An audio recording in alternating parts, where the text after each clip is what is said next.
السلام عليكم البنات، مبارك عواشركم، رمضان مبارك، الله يدخلوا علينا بالصحه والسلامه يا ربي.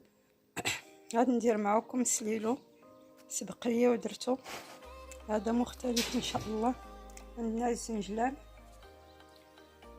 عندنا الدقيق ديال الشعير طونزيم، الحمص التركي، اللان، النافع البلدي،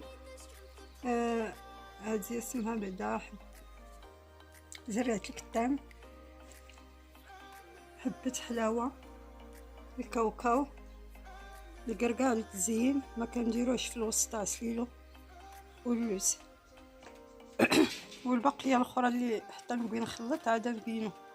دابا هادشي بغي ندخلو الفران باش يتصهد بحال الزنجلان، غسلناه ونشفتوه في الشمس، عاد بغيت نصهدو. هذا دقيق الشعير حمرناه في الفران وغربلتو، هذه الصوجه، الحمص التركي، هنا عندنا الجنجلان. غنخلطوا المكونات كلهم اللي بينت معكم من بعد ما كنصهدوهم في الفران وتنقيوهم من سميتو، عاد نطحنوهم ومن بعد تنخلطوهم كلشي، اللوز والكاوكاو، المهم داكشي اللي بينت معكم كلشي تنديروه في هذا البانيو باش نخلطوه على راحتنا. هذا النافع وحبة حلاوه،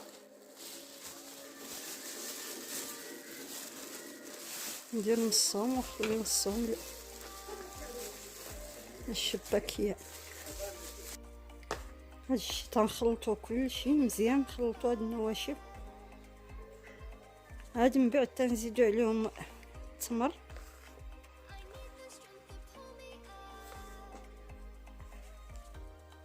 وزيت الزيتون، ما كنديرش الزبده، شي تيكون سليلو ريجي. من بعد ما خلطت كلشي غادي نزيد واحد المعلقه ديال القرفه ورشه ديال الملح، وغادي نقبت التمر، كيلو تاع التمر، ونديرو في الهاشوار ونزيد عليه زيت العود ونطحنو. هو باش بغيت نخلط هاد السليلو، والتخليط على حسب الانسان الا بغاه، كاين اللي تيبغي معجين شويه، كاين اللي تيبغي سفوف، على حسب. غندير كاس ديال زيت الزيتون، كاس كبير، ونشوفوا على حسب الخليط، الا خصني كاس اخر نزيدو على حسب الخليط تيبقى لكم. ما كنديرش فيه الزبده.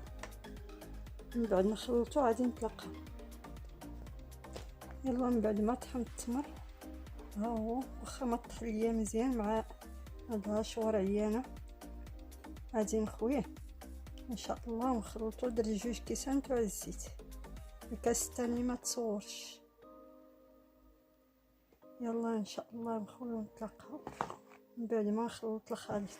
يلا من بعد ما نخلط الخليط مزيان ويتخلط ويتعجن مزيان، ملي نشكلو عادي شوفوه كي جا 2 كيسان تاع الزيت اللي درت. بغاو شويه معجن، ما بغاوش سفوف.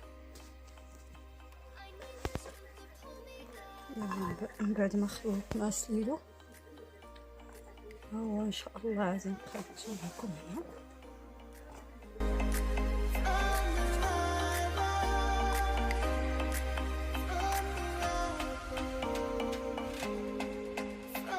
نقلبوه بحال هكا